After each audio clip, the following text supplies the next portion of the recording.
This week's episode is brought to you by NYXI and their Hyperion Pro Joy-Cons for Nintendo Switch. The Hyperion Pro is the best Joy-Con replacement we've tested to date. They look fantastic, they feel better than stock Joy-Cons, and the Hall effect sticks ensure longevity of them will outlast Nintendo's offering, as well as other third-party brands that still suffer with the dreaded drift issues. The super comfortable and ergonomic grip allow for easy long-time gaming. The programmable RGB lights mean you can customize the controller to your particular taste, and the gamer's reflex macro buttons are available to give you an edge. Plus, the GameCube-inspired purple option and the green Legend of Zelda-inspired variant really make the controller stand out. All this, and using promo code PvP, you can get 10% off. Head over to NYXIGame.com or use the link in the description. Hello, welcome to Podcast vs. Player, episode 288. I'm one of your hosts, Callan, as always. I'm joined by a man who got a letter from Channel 4 saying, "Dear sir, may I thank you for your application submitted on behalf of James Corden for our new reality show. Also, the charming photograph you've enclosed. Whilst agreeing he could make a worthy contribution to the programme if selected, I'd like to point out the correct title of the series is actually Fact Hunt. Regards, Channel 4. I wonder where that was going. Good payoff. So, bloody Dan. Hello, everyone. Hello. In cyberspace. Into the cyber masses. I'm an old man now. I've got to talk like I don't know what YouTube and demographics and algorithms and stuff like are. On the YouTubes and the Nintendos.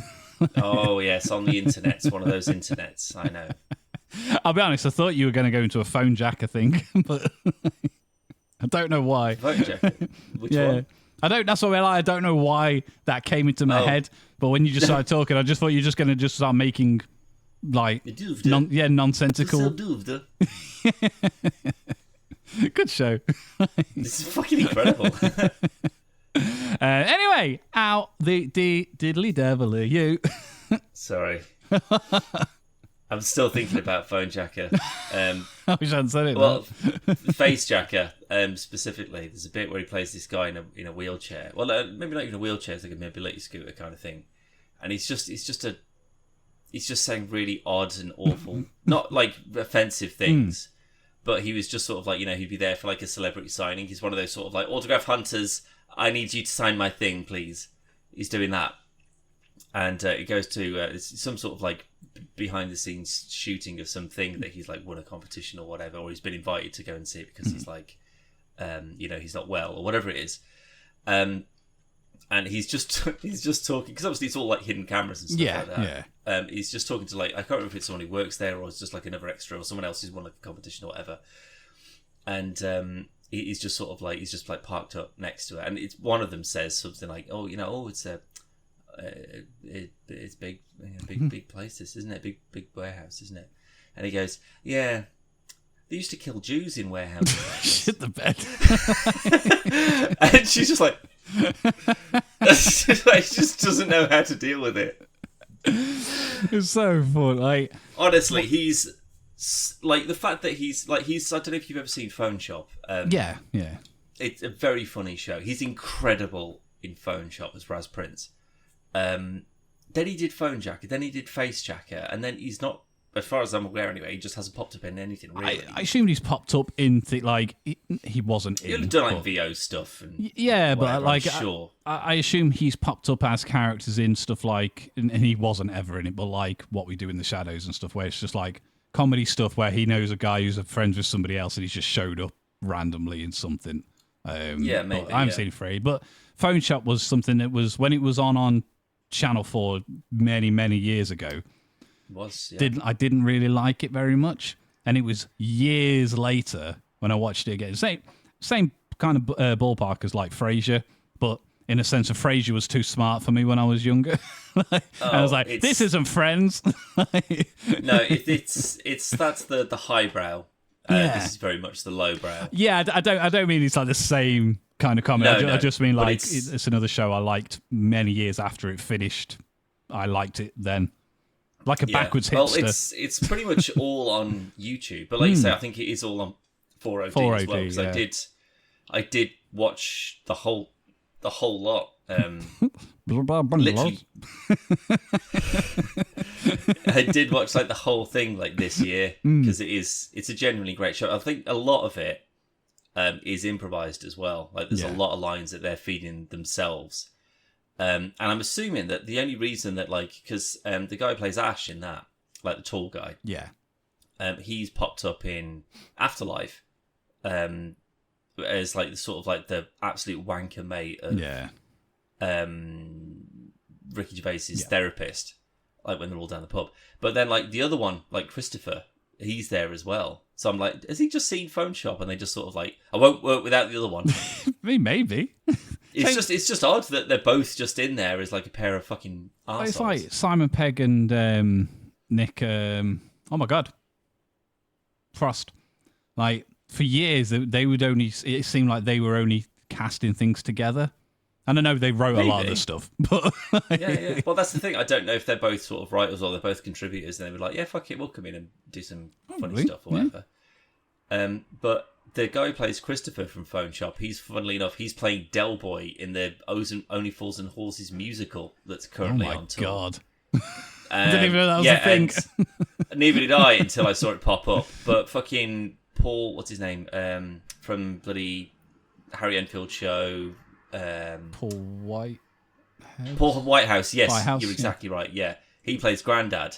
Fucking hell! And I was just like, I kind of love this casting. Like they're both sort of like quite funny blokes. Maybe this actually could be good. I don't think it would be, but I think it would if it was something else. Like it was just going to have that stigma. Like if somebody's never seen Only Fools and Horses went to see that show, they'd probably get quite a good kick out of it. But as people that grew up watching it, knowing what it is, and you'd know every joke, know where every line was leading to. Yeah, it'd be like watching the Friends musical. They'd be like, oh, I know, yeah, all right, pivot, yeah, all right, oh, they're on a break, yeah, the Xerox girl, yeah, sure. Like you'd get it, but I think that because there's like a musical element to it, that would be the new thing. Maybe, yeah, might give it enough of a how the In-Betweeners remake. I'm not a big fan of the In-Betweeners, but the American one's fucking dog shit. But I never watched it. I watched 2 episodes, maybe even just one, but it's not very good. But I thought, maybe this is going to be another The Office, where I actually prefer the American one to the British one. Not because the British Office is bad. I love the British one. I just plus there's more to like. They're very different shows. Yeah, after the first in all honesty, yeah. They're completely on a different tangent. Yeah. But the In-Betweeners was just by the book remake. I just don't with think worse characters. I just don't think it can translate though, because it's quintessentially British teenagers in public schools from near enough our kind of generation. It's obviously it's sort of cast with 20-year-olds or whatever. But, there's a lot that I felt about that show, and I was just like, fucking hell, this is just like high school, this is. But that's the thing. There's a lot that feels right. It's too British in the sense of...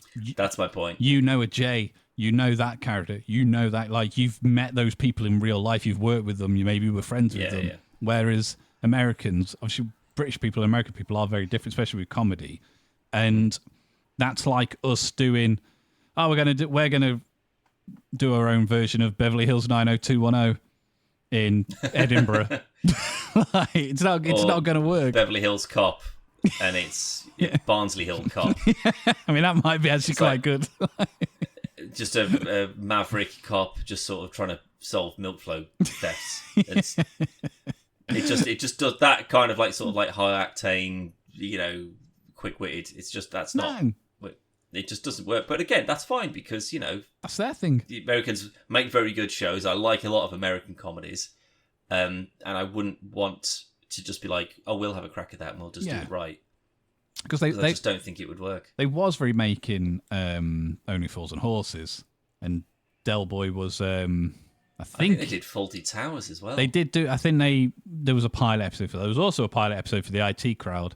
And Roy... was Thingy from Community. Jeff. Joe McHale? Yeah.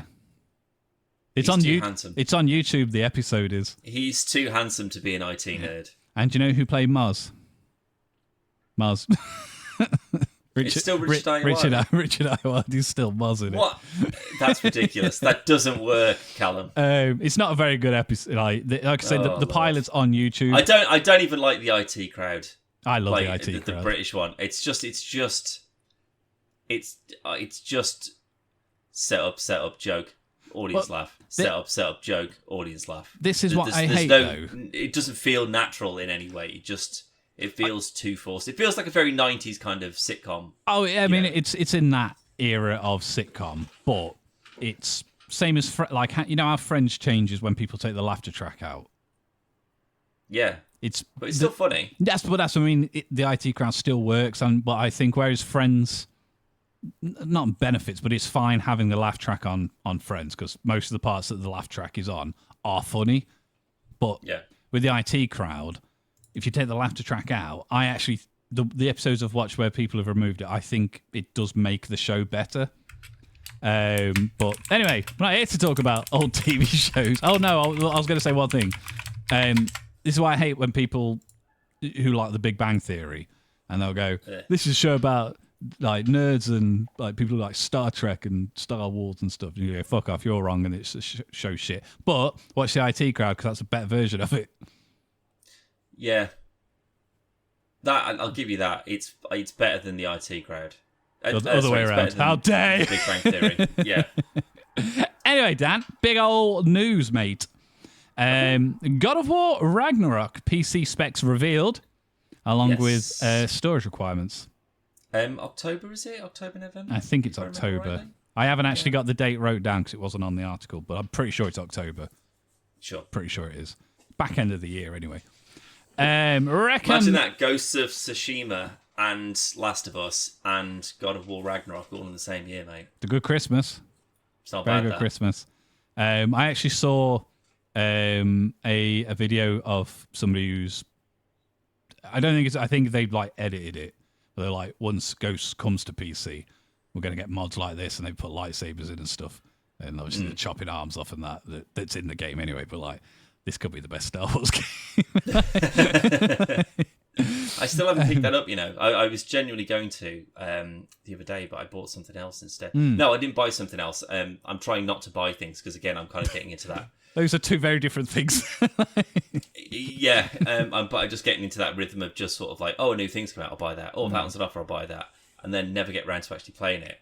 So, like, with things that I've got on Game Pass, with things that are, you know, the free games on Epic or whatever, I don't mind picking those up and smashing them on because, you know, they're only going to be on for a limited time anyway, some of them, and it's free, so I don't really care if I don't end up playing it for a while because I haven't lost any money on it. Exactly, that's the main point, is it's free, especially with Epic, where you can just go, add to library. You don't even need to download it, it's just there. It's just in your library, ready for when you do want to play it. Game Pass is a bit more time sensitive because, like I say, they won't be there forever. But... Depends, but I've been playing a lot of Call of Duty, Callum, I'll tell you that, mate.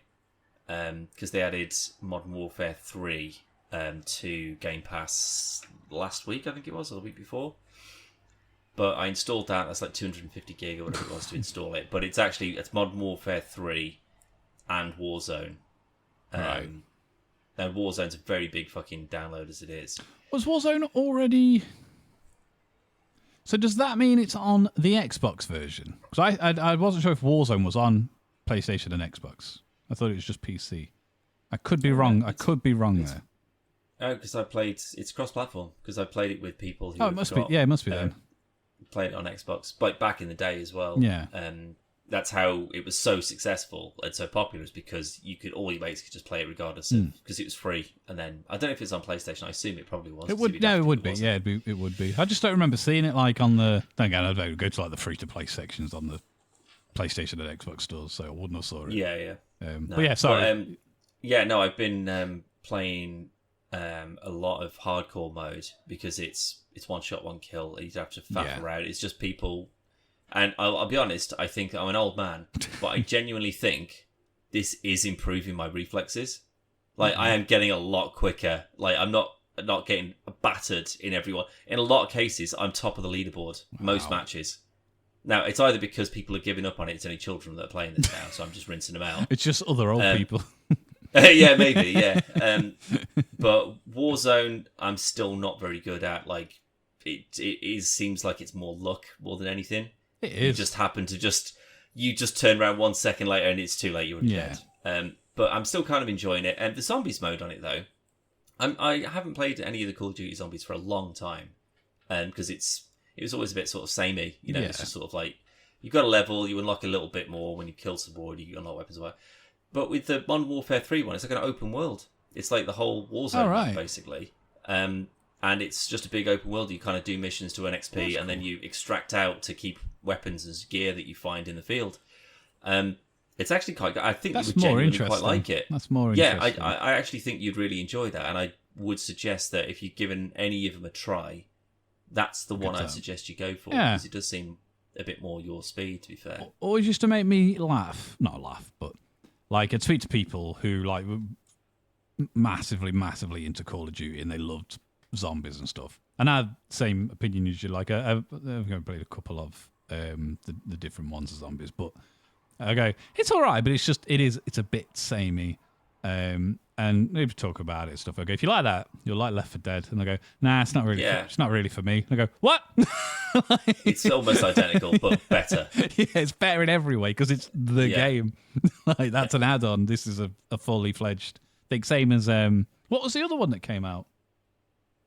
It was from the people that made Left 4 Dead. It was like a spiritual successor. Back 4 Blood. Back 4 Blood. Yeah.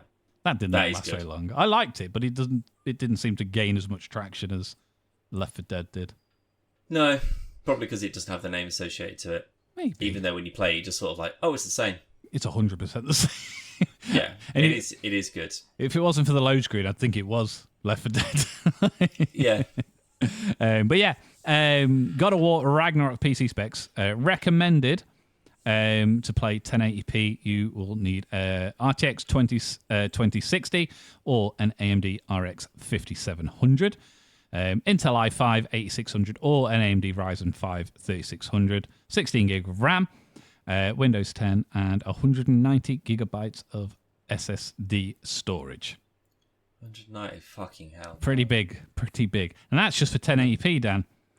So if you want to go ultra, you're going to need a 4070 Ti or a AMD RX 7900 XT, an i5 11600K or Ryzen 7 3700X, 16 gig RAM, and again, 190 gigabyte SSD. Now, what I have noticed with this and some other game spec announcements, it hasn't got to the point where it's going, you've got to have Windows 11. Yeah. But that's going to be... I can't imagine that's going to be too far off. Probably not. But I do remember that when they released the specs for God of War, just for the first God of War, when that was coming out on PC, Callum, I played that on my 1070 at Ultra. Obviously, there was no ray tracing options because the GPU didn't support it. Saying that you need a 4070. No, you don't. No. Well, no, this is... No, you basically you've recommended Ultra. So if you want, you'll be able to do it on, I would personally say anything from a 2070 upwards will be able to do Ultra, but you're not going to get like 120 frames per second, etc. No, but I've got a 3080 Ti. Yeah, you'll be fine. if that can't handle it, then I've got a real problem. Because they're only going to get better looking from here on out. I mean, that's where they card manufacturers like Nvidia and AMD and stuff get you where it is. People go look at this and go, "Well, I haven't got a 4070, I've got a 4060." Better go and buy it. Yeah. And that's always been the case. Like I still haven't got anything I can't run at Ultra yet. And no, absolutely, you've got a 2080, haven't you? Super, but yeah, it will get to a point where it is going, oh, this is not handling this well at all. And to be fair, I'm not going to say nothing. And you know what I'm thinking, but I know. Yeah. Until I get to that stage, there's no point. And I've got it on PS5, so I'm not going to buy it anyway. True. Yeah. I made this mistake with the first one, and I got it again for PC, and then I never finished it. It was like, that's a bit of a waste of money, really. I think I've completed it twice, I think. I think I'm on my third run through now, yeah. On PC, I've done it. On PS5, I've done it a couple of times. No, PS4, sorry, was the first one. But again, I thought, I'll get it for PC. Forgetting, I'd already got it on the PlayStation Plus pack. So when the PlayStation 5 launched, if you were a PS Plus member, you got this Plus pack, and God of War was included. So you got like an upgraded one for PS5, saved like Last of Us and stuff. And then I got it for PC. I was like, wait a minute. I've got this game 3 times now. Yeah, you are just giving them money for nothing now. I mean, I didn't pay for that. That was a free pack. It was I didn't pay for it, but still. But yeah, so big beefy. It does mention SSD, but it doesn't say like with Starfield where it's got to be an SSD. It has to be, yeah. But I think for something like that, though, I would rather it be, if I'm honest. So I think I probably will look, because we were looking at this a few weeks ago with Amazon Prime Day. I was looking at potential M.2s that I can, internal M.2 that I can use as like a secondary internal storage. Yeah. Well, tertiary, I guess now. Well, no, it would probably be primary. The one that I've got at the moment would be the secondary, and then the HDD would be the tertiary. But it was just trying to find the right price. And again, like spending like 150 quid, it'll last for 10 years. Like it's not the most expensive thing ever. But with the size of some of these things as well, like Modern Warfare, you want to run that at absolute top tits. Yeah. Then you pop it on the SSD. That ain't getting installed on my SSD. Like that space is too valuable. Yeah. Something like Flight Simulator, it needs the power to be able to run that properly. And I would not risk it. So that stays, on there. Yeah. Even though it's like probably the biggest thing on there, quite frankly. And like Red Dead, it's the things that you go, I want this to have the proper power and the resource to be able to run smoothly and well. And it's stuff you can get away with. Like if you're playing, I don't know, Age of Empires, where, it might take a little bit longer to load off the hard drive, but... Callum, that's exactly what I did, because Age of Empires 4 was just installed on one of my externals, and when I was playing it online with my mate, it was always... And I figured it was my dog shit internet. That's what I thought was causing the problems. Yeah. But I can't remember what it was, but it was something or someone. It's probably something that you kind of mentioned in passing or something like that, and I was just like, I wonder if I just install it on the M.2. Like the read speed is incredibly fast on that. Yeah. So why don't I just put it on there? Installed it on that, and it was it took like 8 seconds and it was loaded. I was like, oh, does that mean like anything with a load time now? It's because could I just? Yeah, exactly. Like I'm sort of like fucking hell. Now I've just got like 6 terabytes of storage that's all external, and do I just need to just bite the bullet and get like an 8 terabyte internal, bin all of them? And then everything will just run at absolute. That's the dream, but you're also looking at a quite expensive bit of storage. Indeed, yes. Because I mean, like, for my side, like, none of my games are on an SSD. They're all on the hard drive because my SSD is for like DaVinci Resolve and everything else for editing, basically. And actually, no, I think there is a few on. Yeah, there is a few that aren't. But for the most part, I'm not playing games that require me. I don't need to be. If I have to wait an extra 30 seconds to load a game, I'm not too fussed. Whereas like Fortnite, and if I was playing Warzone, I would prefer to have them on something else because you need that speed. You do, and honestly, with like the shader issues that I had when this was all kind of like installed the first time. I mean, to be fair, it was really helpful because when I was playing online, the shaders weren't loading properly, which meant that I was just running into walls endlessly. But every 40 seconds or so, almost the entirety of the map would blink out, and I'd see exactly where everybody was because they were the only things that didn't pop in and out. So I'd say that it was an unfair advantage that I had for a short period of time. But everyone else, there's no balancing in that game. I was like level 3 and everyone else is level 600 and whatever. So I was like, okay, every advantage that it gives me, I'm taking it, quite frankly. You need to, and like a lot of esports players use the same tactic where they lower. They've got like dual. Oh, I've seen them do that on like player unknowns and stuff, where they just drop it down to absolute 0 level because you can see people way clearer. Yeah, and it is an advantage, and it does help. And for games like Fortnite, you'll see more. I think I'm 99% sure Warzone's on the Switch. And Warzone, yeah, it can't be, mate. It's like 200 gig or something like that. I'm sure. Let's have a look. Let's have a quick look. I could be wrong there. If it is, it would be the worst looking thing in the world. It would look like a Xbox 360 Call of Duty 2. No, but it is coming. That's where I've seen it. But anyway, you'll see a lot of there's a high number of people on Fortnite who are playing on Switch, and the main reason is that the aim assist is stronger on the Switch than it is on PC and on PlayStation, on an Xbox, and because it looks like fucking garbage, again you can see people from miles away. Now, I like playing Fortnite, but if I lose, I'll lose. I'm not that fussed. I'm not going to sacrifice. No. I'm not going to sit and play on this PC and lower everything down so it looks like garbage.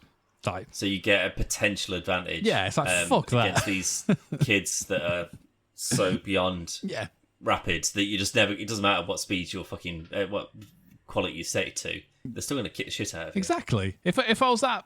I'd just play it on my phone. I wouldn't even spend fucking thousands of pounds on a fucking PC. Yeah, exactly. Anyway, we're not going to talk too much about this, but I just want to, it's kind of like a public service announcement. Borderlands movie reviews. It's been called A Miserable Failure, Fun, Generic. Quite a broad. So it looks like we're back to the old, can't turn movies into games into movies anymore. Well, I haven't looked at any of them. I've looked at none of the. I literally got this headline and left it at that. Because I don't want to. Because we are going to watch it, so I don't want to spoil anything really. But this seemed pretty obvious from the get. Yeah, it seemed like just a cash grabby kind of thing. Like you can tell with something that's been made, like The Last of Us, like Fallout. Yeah. Like you go, okay, well these are people that care about these properties, and they know that they can't fuck this up, because. You know, people would keep the fuck off, and they'd never be able to try it again. Whereas Borderlands, they went, just like it feels very Jumanji-ish in the sense it's just sort of like we get a little crew together. It's quite funny. I mean, to say that it's got Kevin Hart and fucking Jack Black in it as well, so it's bound to have some Jumanji in it. Yeah. So I think it will be funny, but I don't think anyone's going to be sat there going, "This isn't a Borderlands experience. This isn't what I fucking." But again, Borderlands, it's a first-person shooter with a million billion gun varieties and looting and grinding. Other than these sort of like the collectible story tapes or whatever the fuck it is that you do for like understanding the history and the lore, the main interesting part of the game, you can't be a part of. It'll be some interesting, crazy action, I'm sure, but. You won't be engaged in the same way, I don't think. It's not a story that you can just sit there and watch. There's no real story to it. If they were going to make a game out of if they were going to make a movie out of a Borderlands game, it should have been the Telltale version. Yeah, or maybe the Tiny Tina's Wonderland, like where it's like a fantasy. Yeah, that's quite good. Like that was dungeon crawler kind of thing. Because that again, I agree, that would be good, and it would just be such a specific. Yeah, it's a fantasy thing, but it's in the Borderlands universe, so there's a million guns. It just feels like a bit of a cash grab, and I got the impression that it was kind of going to be that from the outset. And so the fact that people are going, it's not great, it's not surprising. Cool. It feels like we're back on form then, if that's the case. We've got a couple of good hits. Has there been any, other than sort of like I say, like Fallout and stuff, has there been any movies based on video game properties in recent years? Super Mario? I'm still not super Mario keen on that, to be fair. It's just, I think it's fine. It's just I liked it. It was fun. It was too safe for my liking. I don't, but it's the least Minions movie that they've made. Oh, for sure. If you want to say what's the best thing that they've made, absolutely, it's that film. My biggest problem was they played it too safe, and it was people are already going to be angry because Chris Pratt's voicing Mario, which they addressed in the film, and it was a perfectly reasonable answer to that problem. I hope the second one takes a bit more of a leap in terms of pushing the boundaries a little bit of what that kind of film could be. But after taking my son to see fucking Despicable Me 4 the other day, I don't think that's going to be the case because that's been the same film between the Despicable Me's and the Minion movies. It's the same film.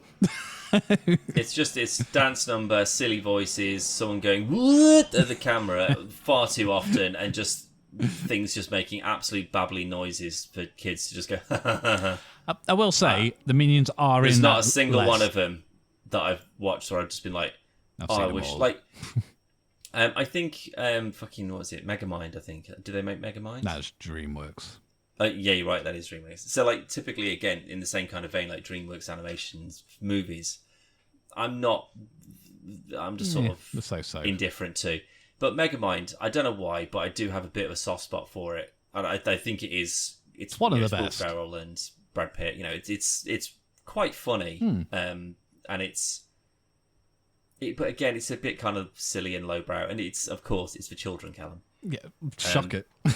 But I don't know. There's something about it that just sort of like, yeah, I could watch this. I've seen it several times. Yeah, I like see it every now and then. I'll just be like, yeah, I'll fucking watch that again. It's quite funny. I was watching the Minions for the. I haven't seen the Minions movie for obvious reasons. I think I've seen Despicable Me 1 and 2. And I think by the time I'd seen 2, I was like, I don't need to see any of these again, I don't think. I managed to get away with not seeing any of them. And then Logan started to like them. And then we watched 1 and 2 on Netflix. But this is when you hit him. This is how you stop these things. You're a parent. I've took him to see both Minions films and Despicable 3 and 4. So I'm not doing well. No. But just on the subject of DreamWorks, have you seen Puss in Boots? I don't know what it's called, but it's like the last one, and it's it's like the final wish or the last wish or something. That's like a real good film. Yeah, I really enjoyed that. I've heard good things about that one because there was a similar sort of 3D animated Puss in Boots movie off the back of like Shrek 2 or 3. I think it was. Yeah. But which again I never saw that. I think there's been 2 or 3. I think there's been 2 or 3. And there might be like a couple of like straight to video. No, I think they've gone to the cinema. I believe. I could be wrong. I did see that the actual the last wish or final whatever it was is actually a solid. Yeah, it's a good film. Worth going to see. And it's not like 3D animated. It's like Into the Spider-Verse style. Yeah, I've seen the trailer for it, and I was just like, oh, this looks like it's going to. Yeah, I really enjoyed it. I might watch that again. Yeah. That was good. I did like it. But yeah, this apparently is going to be a bag of wang. Obviously, we will watch it, Dan, because we legally have to. We have to, as podcasters of the video game and movie variety. Yep, we are contractually obligated. I also saw, I'm not going to say what it was, but a potential spoiler for the post-credit scene of Venom, The Last Dance, and if it is ended up the one that's in the film, I'm going to be fucking livid, mate. I'm not going to say what it is because I don't want to spoil it. But yeah, it come up yesterday. I was reading an article. They didn't say this could be the post-credit scene. It was just about like they were wrapping up filming and stuff. And I was like, I could use this for the podcast because it's relatively relevant. And then they literally went. They finished up filming in New York. Here's a picture of Eddie Brock from the second film, not from the fucking new one. Right. And then they went also, and then said the thing about the potential spoiler. I was like, kind of wish you'd fucking put that as the title, so I didn't fucking read it. But oh well. But I could see that being equally as bad, if I'm honest. I still don't like the first 2 Venom. I said on a previous episode where we were talking about season 4 of The Boys, where in that 4-minute sequence with Carl Urban as obviously Billy Butcher, they did a better Venom film than Venom 1 and 2. I fucking hate it. And I don't see why they're so popular. Why? Why are they so popular? It's Tom Hardy. But I get it if it was Tom Holland, who was he's energetic and he's kind of charismatic and stuff.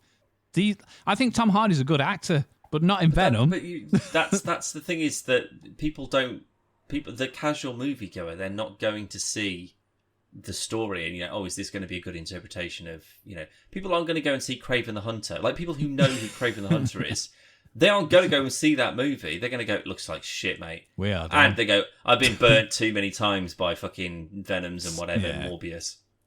I'm not putting the time in. It'll be people go, oh, that fella from bloody He's hot. The Bullet Train, and oh, he's all right. I like him. I'll go and see that. They won't understand. Saying that though, do you think that will be the case? This is an absolute fucking travesty. Like, obviously, Tom Hardy's like a worldwide known name, but the stuff that Aaron Taylor Johnson's been in, obviously, he was in Kick-Ass, but he was a pretty young kid back then. He was in Avengers: Age of Ultron for like 10 minutes. Godzilla, Bullet Train, and then this.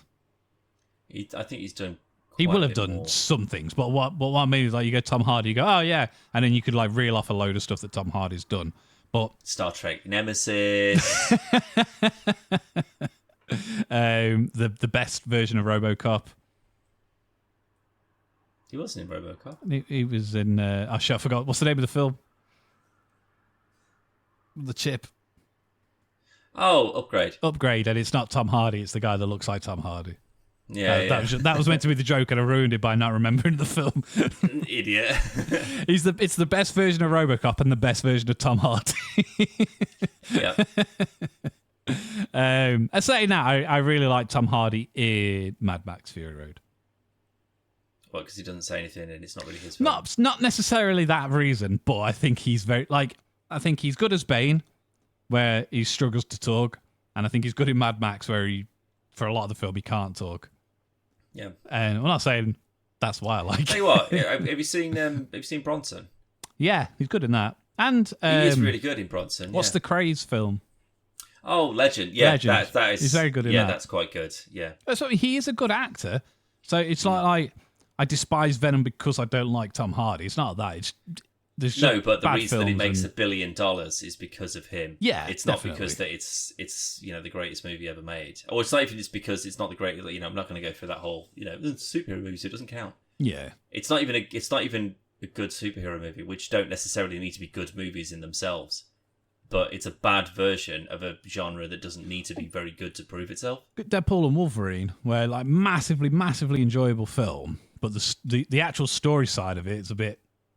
Not hit and miss. It's just there's not a lot of substance in terms of story. It's payoff for people who care about that character and who watch those films. Yeah. There's no payoff if you've never seen it before. You can't go into Shawshank and go, oh, I don't know. I didn't really connect with any of these characters, or I haven't seen any. Well, I wanted to see the murder, let alone how he got here or whatever. It's they're different things, Completely and they shouldn't be different. judged on the same. It should be judged on the same kind of basis. But yeah, Venom 3 is not going to be very good, mate. I'm still holding. It's going to be the best one. They've gone and gone. Oh fucking hell! We've taken all the feedback back from people who actually watch these films to enjoy them, and we're trying to stop making Morbiuses, and we want to actually put some real effort into this. And this is the one where it's kind of all come together, and people go, fucking hell, it's actually not bad. I mean, I'm happy to go out on a limb and say it'll be the best one, but it doesn't mean it will be good. I don't even think it would be the best one. Really? I think it would just be cash grabby stuff is all, and I think that they're so far behind, and they're just trying to put so much into Spider-Man. It can't be worse than the second one, though. Can't be. Shit, wasn't it? It's awful. It's fucking awful. Like the first one's not amazing, but I've watched it 2 or 3 times. What do you reckon the disparity is between the audience and I don't know, because critics score? Woody Harrelson in it, so it's probably got like a really high audience score. I reckon critics. That's my point. I reckon pandering. I reckon Venom 2 we're talking about. Yes. Yeah. I reckon critics score is 51%, audience score 82%. So critics is 57, audience is 84. That was fucking close though. But that's exactly my point, is the fact that people who go, I'm watching this to understand it as a movie, to see if it's a good movie, going, God, that was awful. But people go, it was Tom Hardy, and there was all wiggly worms that were coming out of him. It was very good, I like him. In that tank of lobsters. The big footy slimy guy. Yeah. Everything Venom's known funny. for. We were talking about turds. Oh, so funny. Like a turd in the breeze. Shut up! I will say though, trailers, Venom Horse was pretty cool. I've only seen the one, I think. It's at the end of that trailer we watched. And it's just how fast do you think you can make that thing go without killing it? It's like, only one way to find out. Yeah. And then they just reuse the same move they did on the motorbike, where he falls off and then the symbiote grabs him and pulls him back in. I mean, it's a pretty classic move, to be fair. It's the only move he's got. But no, I mean, I'll stand by. First Venom trailer, when that's a good-looking Venom for, like, movies, like, compared to the Topher Grace one we had before. Topher. Is it Topher? Sorry. Him from that 70s show. He, in terms of visualness, looks amazing, comparatively. Not the best, but it looks pretty good. So hopefully this is a good film.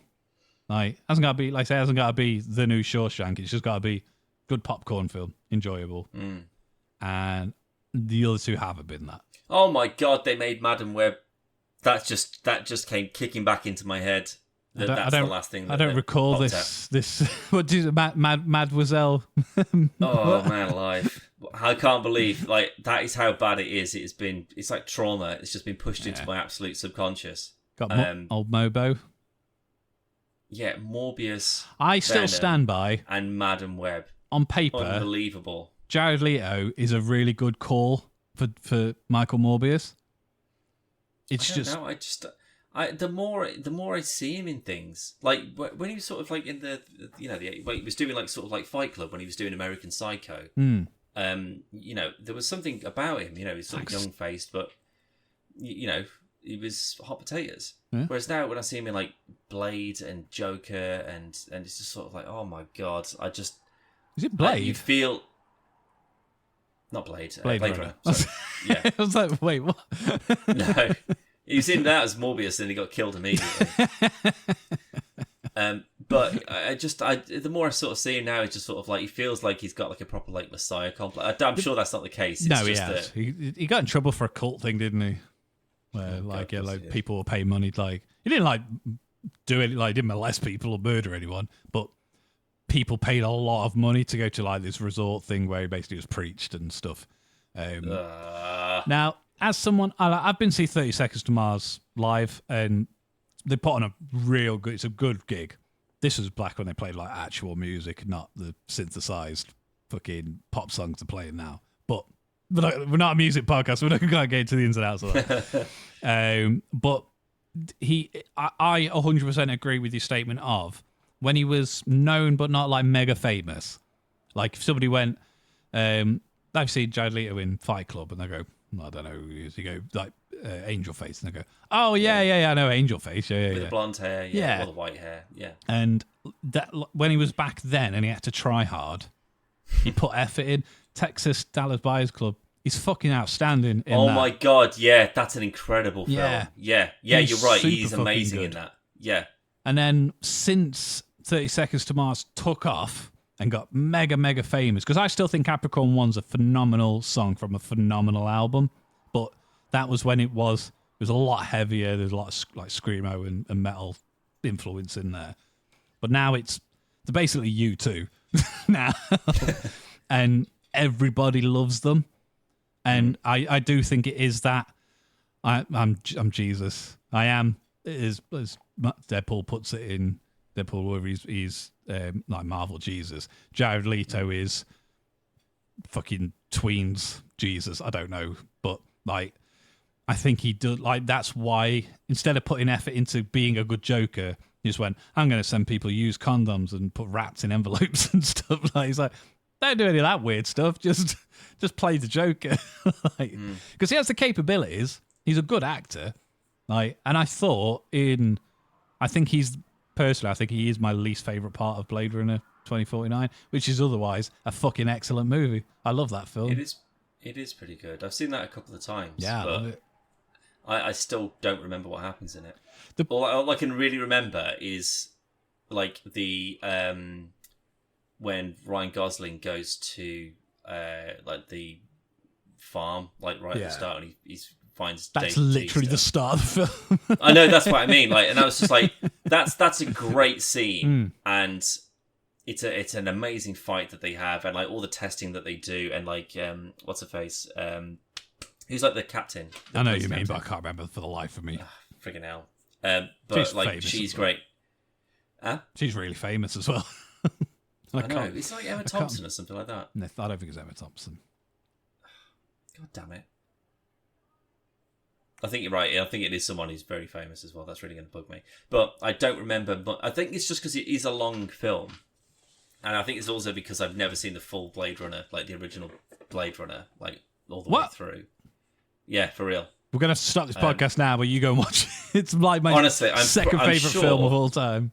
I'm sure I've started that film about 6 times and just gone, God, it's boring this. I fucking love it. Something has distracted me and I've had to leave and go and do something else. I know, it's just because I loved the original Blade Runner when I was little. And not little, but when I was younger. I think I've seen it. I've easily watched that film 50 times over the years, easily. And I've read, because it's based on a book, Do Androids Dream of Electric Sheep? And I've read the book, physical one. I've had a hardback edition, and I've bought it on Kindle. And I bought just like a normal EPUB version as well, which is still on my... Like, I move it onto every phone I have. It's one of the only books I read a lot. Fucking love it. It's such a good... Oh, for life, I couldn't remember off the top of my head. That book that you've read 50 times. Yeah, well, I don't start thinking and go, right, this book, written by... I'm sure it's like Isaac Asimov or something like that. I'm sure I've heard the name. I think it starts with an I. With an R, sorry. Philip K. Dick. Yeah, P, so I was one letter off. Wow, 1968 that was written. God yeah. Damn. I know the name though, Philip K. Dick. That could just be from sort of like random pop culture knowledge that's just in the back of my head. Probably. That I know him from this, but I'm sure that there's something else that he's... Man in the High Castle. That's where I know him from, because that's the fucking show that Amazon made. Yes. So I didn't know that was a book as well. Amazing. But yeah, I saw a roundup thing for why... because Blade Runner 2049 was reviewed like overwhelmingly positively, but it massively underperformed at the box office. And I saw Minority Report. Oh, the book. Yeah, he wrote that. Yeah, Paycheck. I don't know if you've seen Paycheck. Paycheck's not very good. No. I like a Paycheck. Don't get me wrong. Total Recall. Yeah, was that a book? Total Recall. That was a book. Wow. Based on the short story, We Can Remember It For You Wholesale. Never knew that. I never knew that either. No way. This guy's an absolute... Like, he's just contributed to some of the fucking best sci-fi films that have ever been made. Dystopian sci-fi, but... Oh, yeah, clearly not a well man. Yeah. But there was a quote from like an in-depth dive thing as to why 2049 underperformed at the box office. And it's basically because it's a film for people who love cinema. So not necessarily going to the cinema, but they love movies. So the shots in it are purposely done, where in a normal film, they do like a wide shot and then cut straight back to like exposition or whatever it's like else. An establishing shot and then it's close up or whatever. Whereas Blade Runner is... No, fuck off. Look how beautiful this film is. It's not natural. Maybe. Do you know what? You saying that, if that's the case, then you saying that, that's what wound me up about the first season of The Mandalorian, is because there was so many shots of just nothing. Well, no, not in the same way. That was just going, look what we've made in this fucking in this room. Whereas Blade Runner, it's more like it wouldn't be natural for him to do what would be in an edit in another film, where he's looking for something. He's not just going to look there and then he's stopped. He's going to look around and he's going to walk over here. He's going to... there's a reason that they don't usually do that in movies and TV shows. But they're trying to... Yeah, but that you know, they're not going to do a montage of someone looking for a book in a room. That's going to be why. Snap, snap, snap, snap. Oh, we found it. Yeah. But you go, okay, yeah, but he didn't just go in and find it straight away. There was 20 minutes of searching. I don't want to see the 20 minutes of searching. But it's more of the like getting absorbed in, and that's one of the reasons I'd never thought of it like that until I watched that interview. I watched that video for the deep dive, sorry. And then after you watch that video and then watch the movie and you go, I see what they're saying now. That makes a bit more sense and stuff. And I think it adds more to it. because it's just a beautifully shot movie. I disagree. It's boring. But I didn't go to the Boring, cinema Callum. to see it. It's boring. I wouldn't have gone, like, if I'd have sat there and gone... Callum. Be like this podcast. Callum. Anyway. It's boring. Anyway. Just admit that it's boring. No. It's boring. I love Callum. it. Callum, it's boring. No.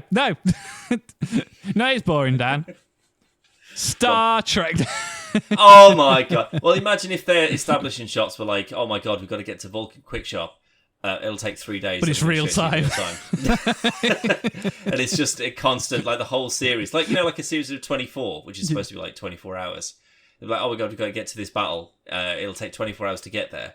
And then it's 24 episodes, and every episode is just like general ship maintenance. And people just doing paperwork and stuff like that until they finally arrive and go, cool, here's the battle. Can you imagine if that's what Lower Decks was, though? It was just like the journey. They never left to do anything. It was just mopping. It's always, the whole season is just one trip to go and do a cool thing that they don't even get to be part of. I could absolutely see them doing that, That'd be amazing. On paper, that's what I thought it would be. When they're saying, like, it's all like the maintenance crew and everything else. It's boring people doing boring people things. It's way better than that. Last bit of news, though, Dan. Warner Brothers is looking at licensing its IPs to other game studios. Now, good. There is a bit into why. Someone make a Matrix game, please. Do it properly.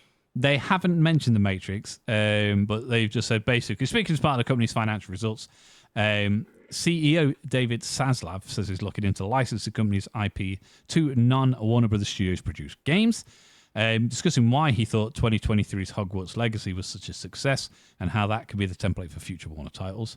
Quote, one of the reasons Hogwarts Legacy was so successful and the number one game last year was that you went to Hogwarts Legacy and you entered the game and you were able to become part of that world.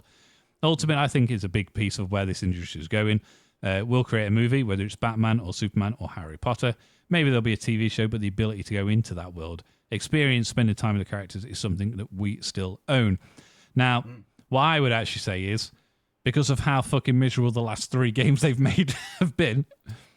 Well, Suicide Squad. I don't know if they made Gollum.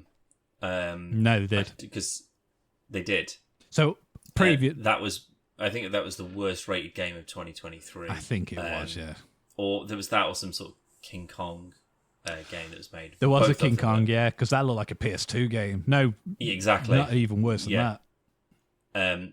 But then Suicide Squad and Gotham Knights were all sort of basically live service. Well, both of those were, sorry. So it was just dependent on people coming back and grinding through to get loot. Obviously, the sort of Square Enix model for Avengers. But what happened to that? It failed miserably. Everybody hated it, and then it went free to play before they ended up cancelling and just stopping supporting the service. Yeah.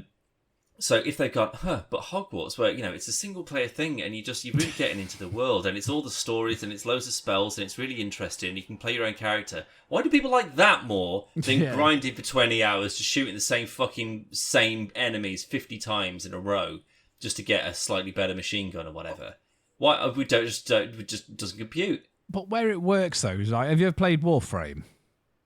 Yes. Right. I really like Warframe, and I think you went through a big phase of playing. that game, didn't you? There's a new one coming out which is more modeled closely to Dark Sector, which was kind of like not a spiritual successor. What's the one that comes before it?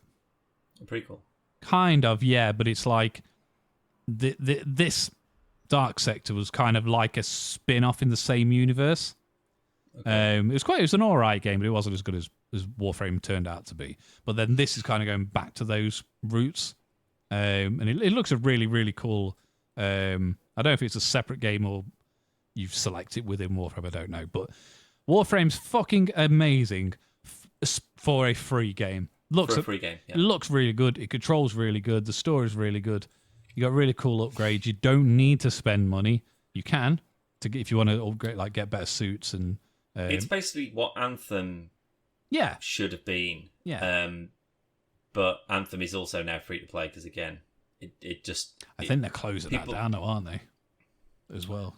I don't know if it's... they're certainly not supporting it anymore because there was supposed to be a massive overhaul that was announced a couple of years ago. and then they just knocked the whole thing on the head and was like, oh, fucking hell, no. I think it was a money thing though, like where they've gone, well, this is the plans for the big overhaul, and we're going to upgrade, we're going to change this, and it's going to be a different game basically. And then it came to like the financial cause, and they've just gone, yeah, we can't afford to do that, and then they laid a load of people off. Yeah.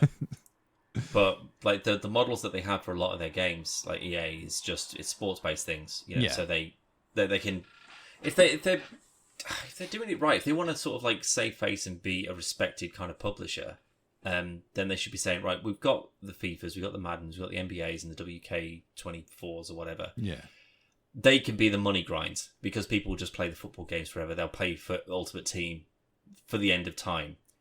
So the money that we're making off that, well, why don't we just make a Star Wars game that's not dependent on, people... Loot boxes. Yeah, grinding and like paying for points and doing grind shit like a mobile fucking phone game. Yeah. We'll just make something like a Hogwarts. It's just sort of like, it's something that we've made because we care about this story and we want to make sure that we want to have like a definitive, oh my god, that Star Wars game. Yeah. Like all of them are sort of like, no, they're okay. Battlefront, yeah, sure, it's fine. Bit of flaws, Jedi Survivor and all that. You go, well, that's not my kind of game. Cotter, fine, good RPG, but it's very old, so it looks like trash.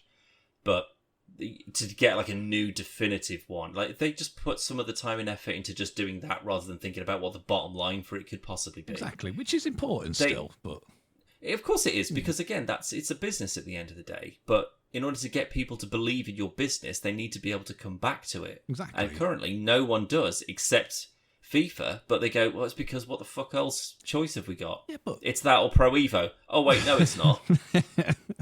But with the grind on something like FIFA, though, is what else are you going to do? You're going to play football, regardless. Yeah, exactly. So, like, it's a game. It's a sports game. Yeah. Like, the same thing is going to happen, but it's not going to be the same game every time, exactly. Of course.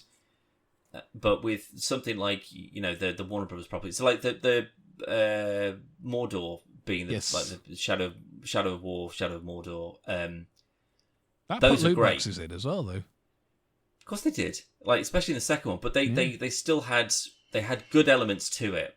And if they'd have just gone harder on that and made a third one by now, then I reckon that would be the one that would be like, oh man, this is the tits, this is. And yet instead they went, let's do a Gollum one, which is just the worst game that's ever been made. But I don't know anyone. Like, I know you could say the same thing for the Mordor games, but I don't know anyone that sat there and gone, fucking hell, I'd love to play in a game, Gollum. Like, of all the characters, that's what I mean. Like, there's someone who's never going to get into a fight. Well, it's a stealth game. I'll play fucking Dishonored then. Like, it doesn't make sense, and I'd like to think that this is because of Suicide Squad underperforming, Gotham Knights underperforming, Gotham underperforming, the Con game, etc. And they've just gone, we can't afford to keep making games, but we don't want to lose the characters. We need to put the money into games that people want to play. That are going to this is what Disney are doing, though, isn't it? Disney are they're instead of going, EA has got the license to make Star Wars games. People go to Disney and go, we want to make this game, and you do the pitch, and then they go, yeah, you can do that. Yeah, we've seen what you can do, or we trust you to be able to do this. So yeah, crack on. Speaking of, on Saturday is the D3 event. So we'll see new stuff for Disney Plus shows, movies, etc. But there'll also be, I've seen a thing for, there's a big Fortnite collaboration thing being announced there. But I think this is where we're going to see what that billion, was it $1 billion or $2 billion that Disney put into Epic to make this Epic cross Disney thing. Depending on what this actually looks like, this could be the thing that makes me go, fucking hell, I want to get in on this. That looks great. I think it will. But I'm not. I'm not willing to. I'll watch it. I'm not getting excited for it. I'm not putting any thought into it. Most likely, you will just send me a trailer to it at some point. Yeah. I'll go, bloody hell, it looks all right. That I'll have a bit of that. Because I've already got it installed. Annoyingly. It's not that bad. Yeah. But no, I think there'll be a lot of good stuff from it.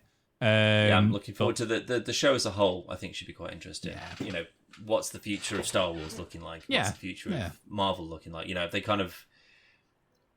they recalibrated and gone, okay, we've had a bit of a bump, but we're kind of back on track. And here's the trailer for Moana. Here's the trailer for. I'm not looking forward to Moana, to be fair. I like Moana. I don't like it. And I'm even less excited for a second one and a live action version. Yeah, the live action one I don't really understand. Well, they've got to do it while The Rock's still able to do it. It's fine, just do like a CGI Will Smith genie body. Just give him massive ripped muscles or whatever, you'd be fine. No, but I mean, I'm hoping we'll see more stuff outside of that sort of thing. So, like, there might not be this because this one that's on now might be the last one because I'm not up to date. But like stuff like Only Murders in the Building, like these Disney Plus shows that aren't anything to do with Star Wars or Marvel and stuff like. Yeah. To see some more of that kind of stuff, like National Geographic stuff that's kind of forgotten about on Disney Plus. But I'm hoping to see because I think the last thing of National Geographic I saw on there was something about about aliens or something like that. I was like, fucking hell, I thought it was supposed to be like a factual thing. It's a really good Jeff Goldblum series. Really good. Yeah, I remember that being advertised. I think I was going to watch that at some point, but I was just very good. Jeff Goldblum, David Attenborough. Well, David Attenborough. His is more like it's not him just going, wow, there's I know it's like how are shoes made and stuff like that. Oh, I thought it was a nature thing. Nah, like there's some that's where he'll talk about to do with animals and stuff, but a lot of it is like, I'm pretty sure the first episode is about people who collect sneakers or trainers to me and you. But sure, they're like, you'll go to like, like the first Fast and Furious, and they're all like in the underground thing, and it's like all the cars and everything else. It's that, but it's just tables full of trainers, and like some of them are like $240,000 and stuff, like ridiculous amounts of money that are just shoes that people don't wear. Yeah, so it's mental. But yeah, and then he gets his own custom shoes made somewhere. Like, it's quite an interesting show. And then there was another one where they take. They'll take a car and turn it into like a rally car for like racing and stuff. That's not Jeff Goldblum. It's a different show altogether. But that was quite cool. I did like that. Yeah. I mean, I know what you mean though. Like, don't just sort of like, here's a new Marvel thing, here's a new Star Wars thing, here's a new Disney property or whatever. I mean, I would like to see, okay, rather than just Moana 2, Frozen 3. Yeah. I mean, like a Turning Red 2, sure, I'll take that. But I feel like that's very much just like, leave that one as it is. Yeah, I think it's a one. That's really good. Really good. Leave that as it is. You know, a Big Hero 6 2. Let's see a bit more about that. We need that. Yeah. But I want them to just be like, well, we've kind of gone back to our roots a little bit. You know, we've kind of gone off kilter. So, you know, here's a new sort of like, you know, more modern day Disney princess story. It's the return of Jafar. Yeah, Aladdin 69. I can go in the stars thing. Yeah, I think I much prefer that they focus on not just the standard beats. Like there will be obviously, sort of like here's your trailers for your new film coming. But I think they do like an Xbox showcase thing, and they just go, there's a bunch of films coming out. Here's a trailer for all of them. Do that in one big string, and then just say, and now here's all the cool new stuff we want to talk about. That might be what they're doing. They might do that this year. Because I know for the Fortnite thing, that's all World premiere. World premiere! Well, and like Disney World premiere. There's the Fortnite bit. I don't know if it's the whole show or just the Fortnite and Epic bit. That's all being streamed within Fortnite on Saturday. Yeah. So you can watch it in Fortnite if you want to. Or just YouTube, but sure. No, but I mean, like, obviously there'll be like we've done some of the show things, and like you get like different emotes and stuff you can do during it, and that you get fucking loads of XP, so it's well worth doing it because you don't have to do anything. God's sake, but it's that interactive element for XP. Yeah. But that's what I think is going to be a big pull of this Epic and Disney merger. No, not a merger, but them coming together. It's going to be all of this social stuff you can do in Fortnite. Like when they did a Marvel thing way before I played it, but they showed you like an exclusive clip from, I think it was Infinity War, not a clip, sorry, exclusive trailer. But they had an event going on, and it was millions of people in on it, and you got a new skin, and you got this, that, and the other. People fucking loved it. And I think that's going to be like a big kind of hint of to where this is going. Where you imagine that, but with Disney money, and instead of it being Jonesy from Fortnite and Spider-Man and stuff running around, as well as them, you've got Woody, and you've got the Beast, and you've got like all of these Disney properties that you wouldn't see in a normal Fortnite game or Fortnite mode and stuff.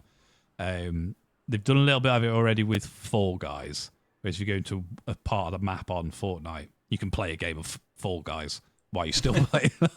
It's quite good, but it's a good example of just going, here's something you've already been doing elsewhere. Now we could just merge it with this, and it's all like that, kind of like that Roblox ecosystem of everything's in. If you want to play Rocket League, you got to come to Fortnite. If you want to do what will be the new Disney Infinity, because that's what I think it's going to be, you got to get to Fortnite, and Fortnite will just be a launcher for all of this stuff, and I think it's quite exciting. And ahead of that, you won't care, so I won't tell you. It's just about skins going to stores and stuff. That was all it was. Oh, okay, yeah. But yeah, so that's going on Saturday. I think it's 10:30 ET, so that'll be like 2:30 over in the afternoon for us. Something like that. Well, again, mate, I've actually got someone round on the weekend anyway, so I'm not going to be paying attention to that. But if there's any reasonable trailers that you think, actually, you know what, you might be interested in this. Zootopia 2. That's what I want. Again, it feels like they just nailed it. I don't want someone to come along and sully the name. Oh, I don't know. Sully, we'll have to have a new Monsters Inc. as well. I tell you what, I say that Monsters University is pretty fucking solid. I really like Monsters University. I think Inc. is better, but University is it's as good. It's a good film, and it's one of the few sequels I think is. I don't hate it, and I love it like more than the first one. But it is a good one. I disagree. I really like. I've seen University quite a few times. I think it's just because, again, it's just the animation's so much better these days. I must have mentioned this before, but when I watched all the Toy Stories in one go, not at the same time. It's like, no, it wasn't like 4 screens. No, I think I did like 1, 2, and then 3 and 4. And did you not do the dinosaur one? There's like a 30-minute short. No. Not true. I'm not interested in most of those shorts. They're not for me, really. But honestly, the quality. I mean, again, it's a stupid thing to say, but it is unreal. Like how different like original Toy Story looks to Toy Story 4, and that's still like 5 years old or something at this point. So it was also the first full 3D animated movie. Yeah, which again, but even watching 2. I think, that was it. I didn't watch 1, 2, and 4. I never watched 2. That was it, sorry. So I'd never watched 2. I don't know why. Watched it, and I was like, oh, that's actually really good. It's a good one. Then I watched 4 immediately after that, and I was like, oh my God, it's like I couldn't see before, and now someone's just turned my eyes on. Like, it's unreal. It's a good looking film for us. What still annoys me, though, Bo Peep's porcelain in the first film. Yeah, she's like a Barbie. And then she's a Barbie in the fourth. No. She cracks her arm off, doesn't she? She has to tape it back on. Yeah, but she's still running and stuff. They've given her a wider range of movement. And she had no legs. Well, she was just like stuck on a lamp, wasn't she? Yeah, because she was an ornament. She wasn't a toy. So yeah, but you could just make the argument that under the dress she had legs, and she was just standing on the field or whatever, like the lamp field thing, rather than just be like a part of it. It doesn't matter anyway. No. But I will say, in terms of like the visualness of between 1 to 4, I think it's more noticeable in Toy Story 1 and Toy Story 2 than it is in Monsters Inc. and Monsters University. Agreed, yeah. Because even at the time, like the hand, especially on Sully, like the hairs on Sully still look really, really, really good. Obviously, if they do a new one now, honestly, the majority of the film holds up. Yeah. It's the same as The Incredibles. Like, The Incredibles still holds up. I fucking love The But Incredibles. as soon as you watch The Incredibles 2, you're just like, bloody hell. Like, that looks like dog shit comparatively. But also not as good of a film. No, Incredibles 1 is better than 2. Oh, but miles. Yeah. I really like 2 still. It's not a bad film. It's just nowhere near the... Like, Monsters University and Monsters Inc., I think, are both as good as each other. Toy Story 1, 2, 3, and 4 are all really, really good. But Incredibles is a million times better than the second one. Way better. Yeah. Way, way, way better. And it's also the best Fantastic Four movie. Well, now that they're owned by the same company, you could basically do a live-action one, and then they just take the costumes off at the end. There's a big 4 on their chest. That would have been really, really good if they'd have done that for, like, when Edna makes them a new suit. And, like, instead of it being the exclamation point, it's a 4. And they're like, what? It's like, because there's 4 of you. No, there's not. Oh yeah, right, okay, I'll bin this one then, yeah. I've got this other team, actually, that could probably use this. I'll give it to them. But if they owned them at that point, I bet that would have been in there. I guarantee it. Something like that would have been in there. But yeah, like I remember, especially the water bit when Elastigirl saves, like when they have to jump out of the plane and they land in the water, she parachutes them down and stuff. I remember watching and going, that water looks so fucking good. And then you watch it now and you go, they in fucking treacle. Like, it's like, it's her hair just painted onto her head now. But at the time, that was like revolutionary. It looks amazing. It looks super good. Yeah. And I think, again, comparatively, Incredibles 1 looks so much better than Toy Story 1. But again, a good few years have passed for them. But I think Toy Story is kind of like an interesting kind of like a benchmark of animation technology through the years. Yeah. Like, again, like you say, Toy Story, the first feature-length animated CG, completely CG movie. And then you've got the space of 3 more movies over the space of 25 years or so. Yeah, it's a good chunk of time between all of them, at least. Yeah, but, and you can see the difference. Yeah. Like, oh my god, there's like the lighting effects and the particle effects and like facial animations and micro movements and stuff like that. Like, everything is just so much better in every iteration. And it's again, and I'll say the same thing when they inevitably make 5 in like the next 5 years or whatever. They don't.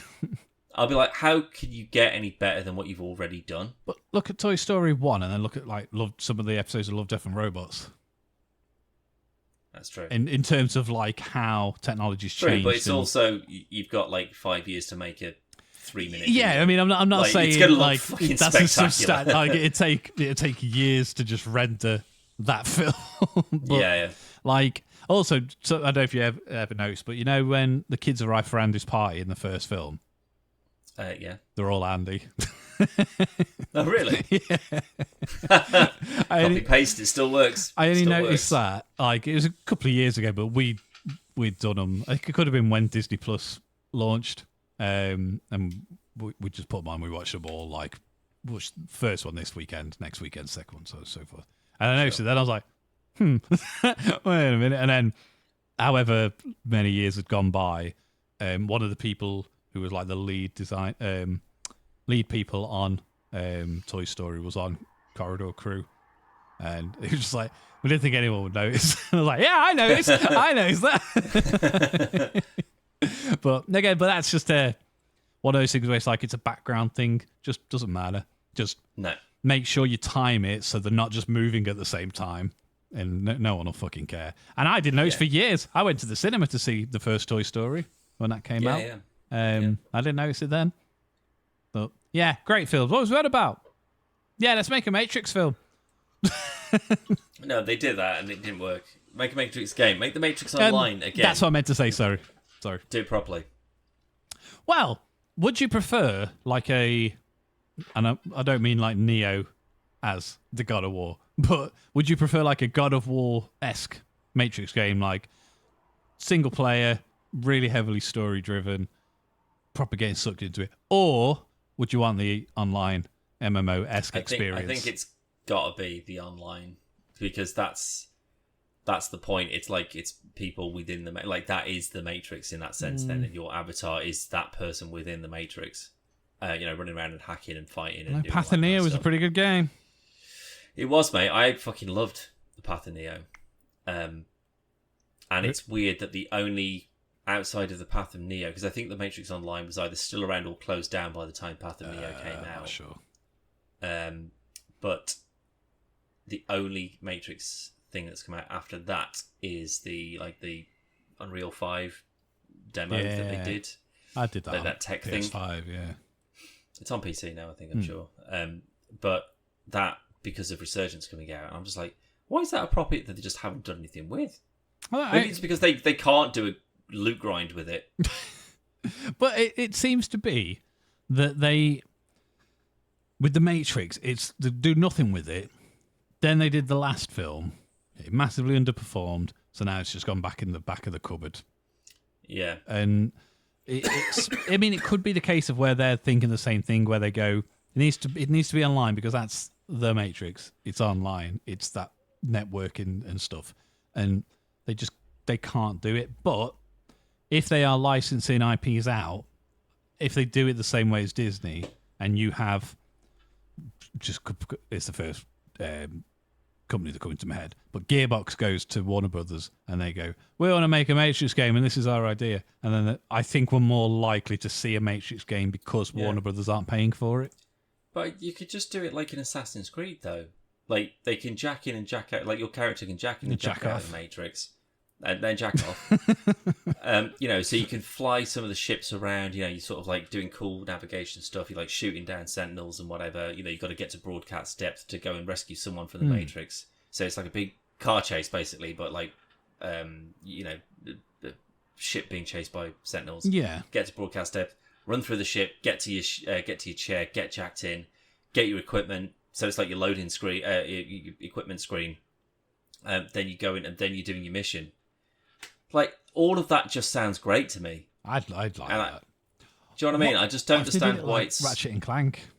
So, like, if you get to a phone, you can get to a different, so it'll change where you are and that. Obviously, Ratchet and Clank is like a portal, obviously, but in this instance, but you can like hop between. Yeah. So, I need to go to Tokyo. Zip. Yeah. And then you're there. Yeah. Yeah, I think that I would rather than make another cookie cutter kind of game that they've already done, put the effort and the time in and make something like that. Like, actually utilize the universe as it exists at the moment. Yeah, because it's like limitless possibility.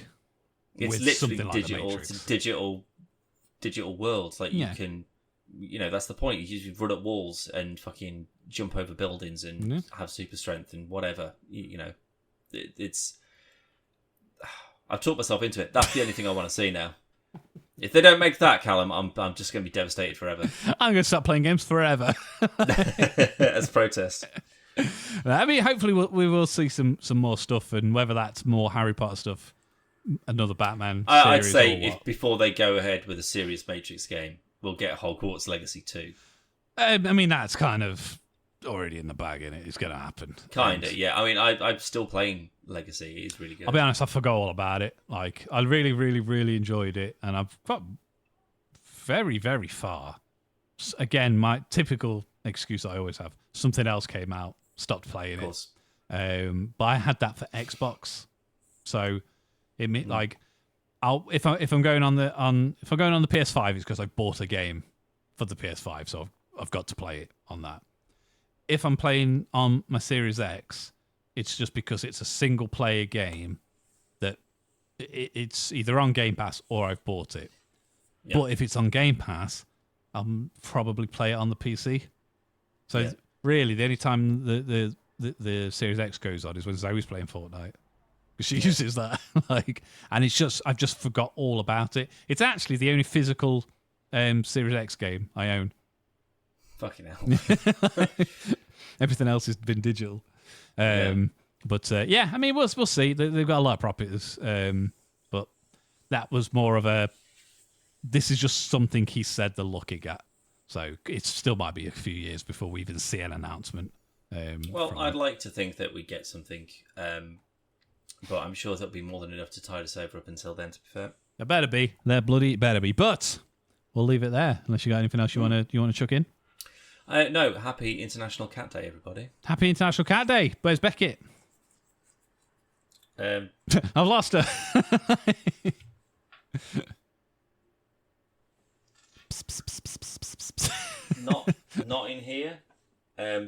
So presumably she's just chilling in her tower in the living room, I guess. Either way, she's been a bit of a pain in the arse. I'm thinking about getting a spade because like she's getting a bit more bitey. As in getting a done rather than getting a spade. Bong.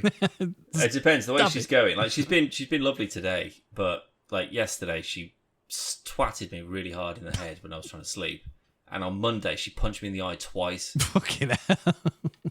Like running up the bed and then just going smack like right at the same eyeball. So we came to blows, but she's been all right today. But she's fucked off now. Oh, she's going to get fucking one back the way she's going. I'm telling you. We're about to obviously we got Logan the 2 rats for his birthday. Yes, well I don't think you talked about those yet. No, I mean like there's not that much to tell. I mean got Logan 2 dumber rats teeth and razor. No, was it eye rats? Magnum and Rocky, and they're super cute. But for the first few days, obviously they were dead timid. They were only 8 weeks old when we got them. Yeah. Now they're a lot more confident and stuff, and it's at the point. They know who you are now. Yeah. Yeah, but because I do most of the handling, they have kind of latched on to me more than Zoe and Logan. Sure. And Magnum's still the shyest one, but I'll put my hand in the cage. It's at the point now as well where I go, "Hey boys," and then they'll come to the door, and like that picture I sent you when they were waiting for a treat. Like hanging off it. That's what it's like, and they'll just stand there, just hanging off, waiting. But Magnum was always licking me, and he'd get in my hand, and he'd just lick. And I don't know if you've ever been licked by a rat, but it's fucking weird because it's not wet like a dog, and it's not rough like a cat. It's odd. But I had a look, and it's basically it's an affection thing where it's basically you're our family now, and Rocky does it, but Rocky only does it on my thumb. Don't know why. But yesterday, Rocky had come and he was like sat on my chest, like I had my arm like that, but he was up and he was just going like that in my beard, and I was like, nah, that's cute. And then he ran down my arm, went onto Logan's shoulder because Logan was sat on the floor. And then he just got up and he was just licking his earlobe. his little earlobe was going. Logan just like fucking froze because he's like, oh no, what to do? But they can obviously. You bought them a run. They can jump over it now. Yeah, rats are fucking clever, mate. Well, Rocky Magnum got out of it the first time, and then like he'd gone under it, like through the carpet and stuff. And we put a towel down on that. So then we had the pieces that was left, and I built a floor to it so they couldn't get to the carpet. And then Rocky started jumping. I was like, he's going to jump out of here in a minute. And then we had a few pieces left, so I made it taller, made it smaller, and then made it taller. And then they'd come up and they'd just go. I was like, can't keep doing this because we're going to run out of pieces. So all rats, yeah. So now I've taken the run apart, and I've used it to go around Logan's bed so they can't get under the bed. And then I need to do. I've got the big bits left that we can make up another run with that. But he had a drum kit for his birthday, like an electric drum kit. There's loads of fucking wires to that. He's got his wires to his PC. I want to basically rat-proof everything, and then we can just put them on the bed, then see how they get on then. But they get that. They're really cute, and I fucking love them. But I feel bad that they've come to me because they're not mine, the Logans. But they're cute though, and I love them. And I'll when they're a bit more thingy, I'll bring them and put them on the podcast. But I've got to get them round Roscoe before I can do that. Yeah, I'll have to lock him in the bathroom. He hasn't bothered with them yet. Like has he just not clocked him yet? No, I mean, like I've said to Logan, like you've got to keep your door closed all of the time. Like even if you just go for a piss, close your door because Roscoe will eat them. But he hasn't even gone to the door because he hasn't smelt them or anything. And even when if he's just waiting on the stairs and I come out of Logan's room and he'll come over to me and I haven't had a chance to wash my hands yet, he's not even like. Whereas if I go somewhere where there's a dog, I've only got to look at the dog, and Roscoe's like, the fuck you been? He would just pin you down and just start sniffing you, but he hasn't bothered with these up to yet. Yeah. So I don't, one of them. But yeah, they're super cute. And I went to a cat cafe last week, and that was quite fun. I've never been to one before, and I had some lovely oatcakes. So that was it. Good. Yeah, I've got nothing else though. Don't know if you have. If we want to leave it there, leave it there. Nothing from me. That'll do, I reckon. Thank you for joining us, and you can get to podcasthostplayer.com and you can see all the stuff we've done, which for like podcasts, spoiler casts, let's plays, game shows, and loads of other things. And we'll see you on the next one. See you in a bit, Dano. Bye.